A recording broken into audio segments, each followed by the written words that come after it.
तो क्या बात उठाई है अरुण ने। एक समय पर कुछ काम कर रहा होता हूँ तो उसमें एक गति होती है, एक मोमेंटम होता है। फिर स्थिति बदल जाती है और वो जो पूरा उसमें वेग होता है, काम के पीछे जितना जोर होता है वो सब खत्म हो जाता है। क्या किया जाए, क्या किया जाए का सवाल बाद में आएगा। पहले तो अरुण यही देख लें कि ये हो क्या रहा है ना। ये हो क्या रहा है पहले ये समझ लें, फिर शायद स्पष्ट हो जाएगा कि क्या करना है।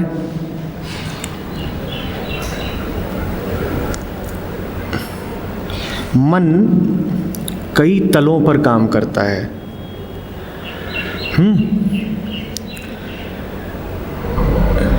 जो सबसे सतही तल होता है ना, वो विचार का तल होता है।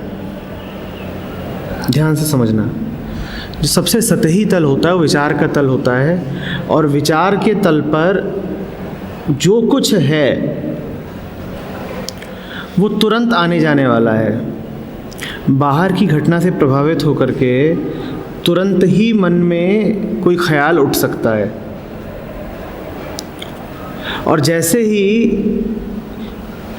जो घटना थी बाहर वो नहीं रहेगी, वैसे ही फिर वो विचार भी नहीं रहेगा। या यूँ कहो कि उस विचार की अपेक्षा कोई नया विचार आ जाएगा क्योंकि नई घटना आ जाएगी। ठीक है, ये मन का सबसे सतही तल है। इसको यूँ समझ लो जैसे समुद्र है। समुद्र में सतह पर बड़ी लहरें उठने लग जाती हैं जब हवा चलती है।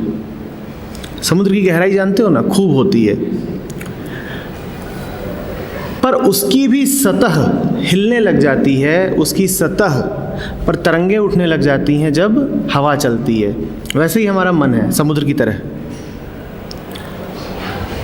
सबसे सतही तल हुआ विचार का, बाहर कुछ बदला, बाहर हवाएं चली, बाहर की हवाएं बदली और मन में तरंगे आ गईं। इन तरंगों में कोई खास जोर नहीं होता। हवाएं रुकेंगी या हवाओं की दिशा बदलेगी तो ये तरंगे भी बदल जाएंगी। इनमें कोई खास जान नहीं होती। उन तरंगों से नीचे नीचे समुद्र में तुम जानते होगे करंट्स चलती हैं, जानते हो ना। वो सतह पर भी नहीं होती हैं, वो गहराई पर भी चल रही होती हैं। सतह पर तो पता लगती ही हैं, पर मात्र सतह पर नहीं होती, वो गहराई पर चल रही होती हैं। उनमें ज़्यादा जान होती है, उनमें ज़्यादा जान होती है। वो लगातार चलती रहती हैं और बाहरी परिस्थितियों से बहुत ज़्यादा प्रभावित नहीं होती हैं। जब मौसम बदलता है, जब तापमान बदलते हैं तो वो तरंगें भी बदल जाती हैं, वो करंट्स भी बदल जाती हैं, लेकिन उनमें एक स्थिरता होती है। उनके अपने प्राण होते हैं।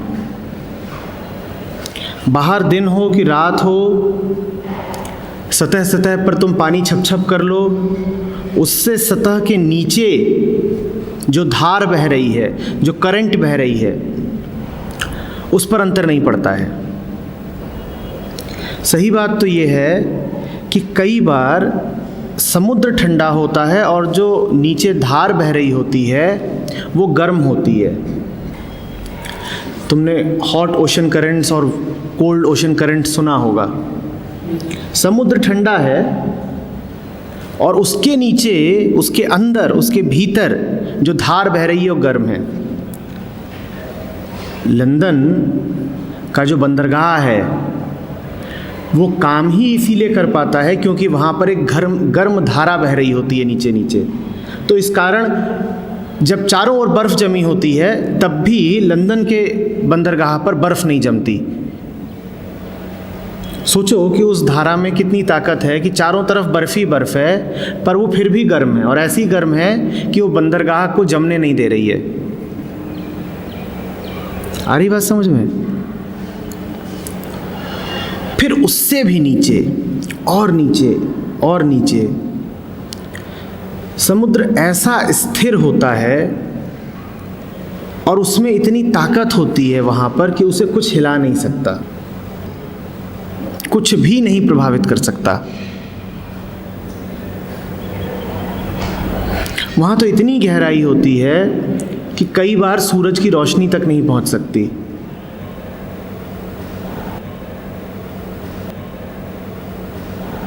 तो दिन आता है कि रात आता है, ये तक समुद्र को पता ही नहीं चलता।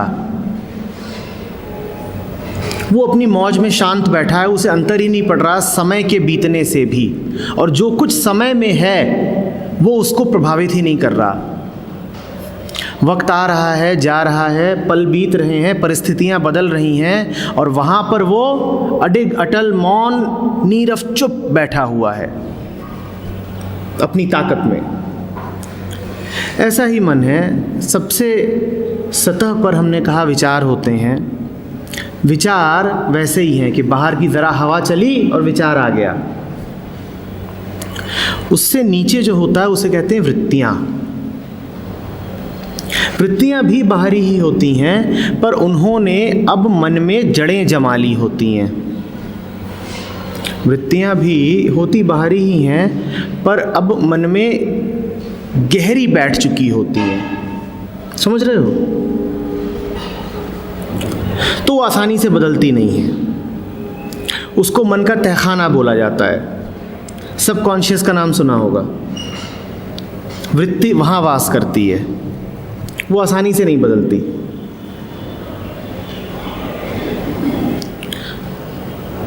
बड़ा ध्यान लगाना पड़ता है उसको देखने के लिए कि क्या है वृत्ति। तुमने देखा होगा कई लोग गुस्सैल हो ही जाते हैं, परिस्थिति कैसी भी हो उनके मुंह पे गुस्सा ही रहता है। ये वृत्ति हो गई है। इसका उस समय की परिस्थिति से कोई लेना देना नहीं है, इसका उनकी वृत्ति से लेना देना है। तुमने कुछ लोगों को देखा होगा कि वो हर समय हिले डुले से रहते ही हैं, कितनी भी शांति हो वो शांत नहीं हो पाते।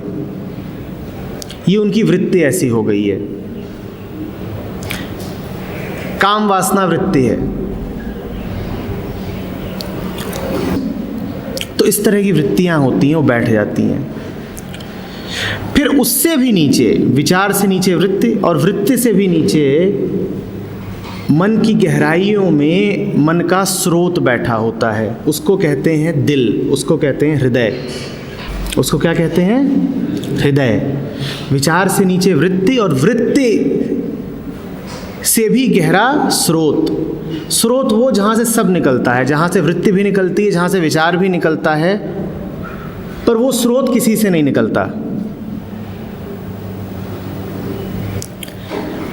अब समझ ही गए होंगे कि अगर मन विचारों की ही दुनिया में कैद है तो बहुत जल्दी उसमें कंपन होता रहेगा, क्योंकि विचार तो बदलते रहते हैं, उनमें कोई स्थायित्व तो नहीं हो सकता। अगर वृत्ति से काम कर रहे हो तो थोड़ा जोर रहेगा तुम्हारे काम में, लेकिन फिर भी वो अंधा काम ही होगा, क्योंकि वृत्ति भी आई कहाँ से है? बाहर से ही आई है। और होगी ताकत वृत्ति में, लेकिन वृत्तियाँ भी बदल जाती हैं। जो बाहर से आ सकती है वृत्ति, वो फिर बाहरी प्रभाव से बदल भी सकती है। लेकिन अगर तुम्हारी जीवन गति, तुम्हारी पूरी ऊर्जा सीधे स्रोत से निकल रही है, सीधे हृदय से निकल रही है, तो फिर वो नहीं बदल पाएगी। अब मैं तुमसे एक सवाल कर रहा हूँ। अरुण ने कहा कि मैं कुछ काम कर रहा होता हूँ और तभी मैं पाता हूँ कि मैं मान लो पढ़ रहा था और बिजली चली गई, और फिर जब बिजली वापस आती है तो मैं पढ़ने में अपने आप को असमर्थ पाता हूँ। एक स्थिति ले ली ऐसी। तो ये जो पढ़ना था ये मन के किस तल से हो रहा था? विचार से कि वृत्ति से कि हृदय से? ठीक है ना, क्योंकि ये पूरे तरीके से बाहरी प्रभाव पे निर्भर था। पूरे तरीके से सिर्फ ये एक प्रकार का मूड था, मूड समझते हो ना, एक तात्कालिक सी चीज जो अभी है और अभी बदल गई। दो शब्द कान में पड़े, मूड अच्छा हो गया, और दूसरे दो शब्द कान में पड़े तो विचार बदल गए, मूड बदल गया। तो ये तो ऐसी सी चीज थी, स्वाभाविक सी बात है कि इसमें कोई जान नहीं हो सकती, इसमें कोई ताकत नहीं हो सकती। ये जो तुम्हारा दिया होगा इस स्थिति में बड़ा कमजोर होगा, जरा सी हवा चलेगी और वो बुझ जाएगा। समझ रहे हो बात को? तुम वहां पर रहो, तुम मन को वहां पर रखो जहां हृदय है, जहां स्रोत है। और स्रोत का मतलब होता है कि जो हो रहा है, जो है, वो मेरा अपना है, बाहर से नहीं आया है। तरंगों के होने में बाहरी परिस्थितियों का पूरा पूरा हाथ है। धारा भी बाहरी परिस्थितियों के ही जोर से बहती है, पर जो स्रोत होता है वो बाहरी नहीं होता, वो पूरी तरह अपना होता है। वो जो पूरी तरह अपना होता है वो है तुम्हारी समझ। तुम यदि पढ़ोगे, और इसलिए पढ़ोगे क्योंकि किसी ने तुम्हें पढ़ने को कह दिया है, तो तुम कैसे पढ़ रहे हो? अपने स्रोत से पढ़ रहे हो या बाहरी प्रभाव से पढ़ रहे हो? जब भी कभी बाहरी प्रभाव से पढ़ोगे तुम्हारे पढ़ने में कोई जान नहीं रहेगी, क्योंकि प्रभाव बदल जाएंगे। तुम सतह सतह पर जी रहे हो फिर, और सतह पर जीने में कोई मज़ा नहीं है। अरे ये बात समझ में? तुम तो और गहरे जाओ, अपनी समझ से जियो। एक बार तुम्हें ये दिखने ही लग गया कि मुझे अभी ये करना है, ठीक अभी ये करना है, भविष्य में नहीं, ठीक अभी। ये चीज़ इतनी महत्वपूर्ण है कि इसको अभी होना ही चाहिए। मैं निर्विकल्प हूँ, मैं इसके अलावा अभी और कुछ कर ही नहीं सकता। कोई लाख कुछ कहे, मैंने खुद जाना है, खुद समझा है कि इस क्षण पर इस कर्म की महत्ता क्या है। एक बार तुमने ये जान लिया, अपनी आंखों से देख लिया, उसके बाद बिजली आए कि बिजली जाए, भूकंप आए या तूफान आए, कोई तुम्हें रोक नहीं सकता। तुम्हें पता भी नहीं चलेगा, ये भी नहीं कि तुम प्रतिरोध कर रहे होगे कि परिस्थितियां अभी अनुकूल नहीं हैं, मैं फिर भी डटा हुआ हूं। तुम डटे हुए भी नहीं होगे, इसमें इच्छा शक्ति जैसी भी कोई बात नहीं है। तुम्हें पता ही नहीं लगेगा। जैसे कि सतह सतह पर तरंगे रहती हैं, सतह के नीचे धाराएं रहती हैं, क्या समुद्र के स्रोत को, क्या समुद्र के तल को उनका पता भी लगता है? चल रही होंगी ऊपर धाराएं, क्या गहराई बिल्कुल गहराई में उनका पता भी लगता है? तुम्हें पता भी नहीं लगेगा। तुम मौज में हो, आनंद मग्न हो, अपने दिल के साथ हो, और फिर तुम पढ़ते पढ़ते आंख उठाओगे और खिड़की से बाहर देखो, कहोगे अरे सुबह हो गई, पता भी नहीं लगा। ऐसा नहीं था कि तुम व्रत लेकर के बैठे थे कि आज मैं रात भर पढ़ूंगा, तुम्हें पता ही नहीं लगा कि सुबह हो गई। ऐसा नहीं था कि तुम्हें नींद आ रही थी और तुम इच्छा शक्ति के जोर पर जूझते रहे, ऐसा कुछ नहीं हुआ। तुम तो इतनी मौज में आ गए कि तुम्हें पता ही नहीं लगा कि समय कब बीत गया। मुड़ के देखोगे पीछे खाना रखा होगा, कहोगे अरे खाना नहीं खाया आज मैंने। तो ये नहीं था कि तुम भूख से लड़ रहे थे, तुम्हें भूख का पता ही नहीं लगा।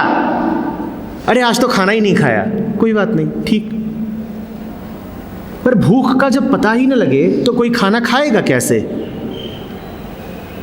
कभी देखा है खेलने में इतने मस्त हो जाते हो कि उस दिन खाना ही नहीं खाते? ये क्या हुआ है? तुम बार बार अपने आप से कह रहे थे कि आज खाना नहीं खाना है, आज खाना नहीं खाना है, ऐसा तो नहीं था। तुम्हें इतनी मौज आई खेलने में, तुम ऐसा डूब गए खेलने में। तुम्हारा खेलना किसी के आदेशों पर नहीं हो रहा था। तुम्हारा खेलना क्यों हो रहा था? क्योंकि उसमें तुम्हारा अपना सुख था। तो अब किसको याद है कि समय कितना हो गया? और किसको याद है कि अब बाहर की परिस्थितियां कैसी हैं, कि गर्मी है कि ठंड है, पंखा चल रहा है कि नहीं चल रहा है? इसकी परवाह किसको है? कानों में 2-4 शब्द पड़ गए, किसी के नहीं पड़ गए, किसी ने ताना मार दिया, किसी ने तारीफ कर दी, इसकी परवाह किसको है? अरे हमें पता ही नहीं लगता। कोई आके कहेगा यार तुम बड़े सहनशील हो, तुम कहोगे हम कुछ नहीं सहते, हम तो मौज में रहते हैं। सह कौन रहा है? बात आ रही है समझ में?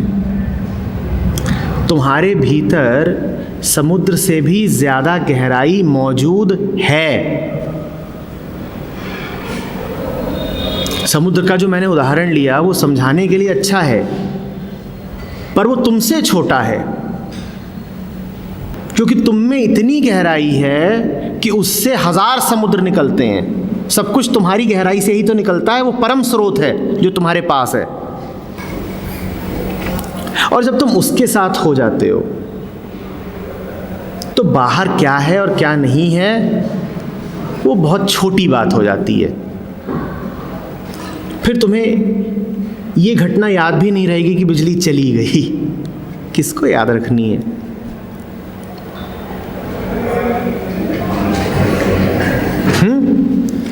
अब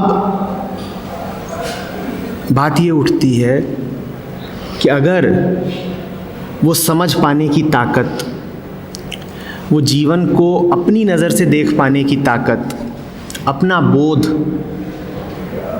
अपना हृदय अपने पास ही है, तो पता क्यों नहीं चलता? हम बहके बहके से क्यों रहते हैं? बाहर के ये छोटे मोटे धक्के, छोटे मोटे थपेड़े भी हमें हिला क्यों जाते हैं?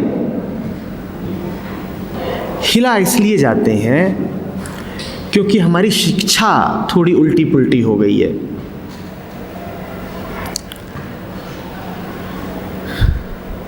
मन को सिखा दिया गया है व्यर्थ बातों को महत्व देना, जिनका कोई महत्व ही नहीं है उनको महत्व देना सिखा दिया गया है। तो मैं तुमसे क्या कह रहा हूं? मैं कह रहा हूं जिन चीज़ों को महत्व देते हो कुछ समय के लिए, प्रयोग भर के लिए उनको महत्व देना छोड़ो। ये जो दूसरों के इशारों पर चलते हो, दूसरों की ही नज़रों से दुनिया को देखते हो, बस थोड़े समय के लिए इसको छोड़ो।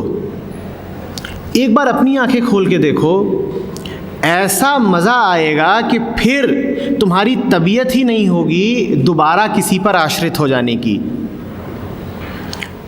थोड़ा उसका स्वाद चख के देखो, ऐसा रस आएगा कि फिर तुम इधर उधर का बेकार का सामग्री छुओगे ही नहीं। कबीर का है एक कि पहले तो मन काग था करता जीवन घात, अब मनवा हंसा भया मोती चुन चुन खात। वही मन पहले कौआ था और गंदगी खाता रहता था, गंदगी की तरफ ही आकर्षित रहता था। अब मन हंसा भया, अब वही मन हंस हो गया है, उसको गंदगी अच्छी ही नहीं लगती, वो प्रभावित ही नहीं होता गंदगी देख करके, वो आकर्षित ही नहीं होता। अब तो बस वो मोती के करीब जाकर बैठ जाता है। वही मोती हृदय है, वही मोती स्रोत है, वही मोती तुम्हारी असलियत है, वही जाकर के बैठो। लेकिन उसके लिए पहले अपने आप को थोड़ा मौका देना पड़ेगा। जैसे जी रहे हो, प्रयोग ही करने के लिए सही, इससे थोड़ा अलग होकर के देखना पड़ेगा। एक बार तो स्वाद लेना पड़ेगा ना। जिस चीज़ का स्वाद ही नहीं लिया उसके बारे में कैसे कोई निर्णय कर पाओगे? एक बार स्वाद तो ले लो।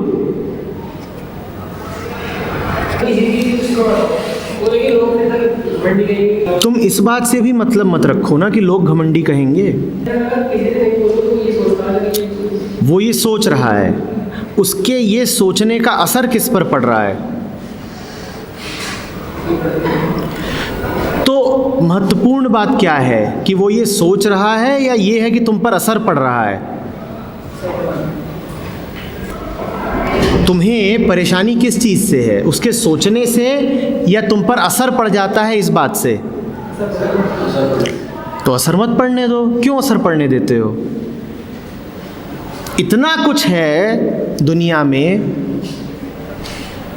तुम उसका असर क्यों पड़ने देते हो? यही तो कह रहा हूं ना कि एक कदम बढ़ा करके देखो, कुछ ऐसा मिलने लगेगा, ऐसा आनंद आने लगेगा, ऐसी ताकत अनुभव होगी कि फिर तुम्हारा वापस लौटने का मन नहीं करेगा। पर एक कदम बढ़ा के तो देखो, थोड़ा सा साहस दिखाओ तो। ऐसे समझो, एक उदाहरण लो। दूर कहीं रोशनी है, वो जहां तुम खड़े हो वहां पर बिल्कुल हल्की सी दिखाई दे रही है, उसकी बस एक झलक मिल रही है। तुम उसकी ओर अगर 2-3 कदम बढ़ाओ तो क्या होगा?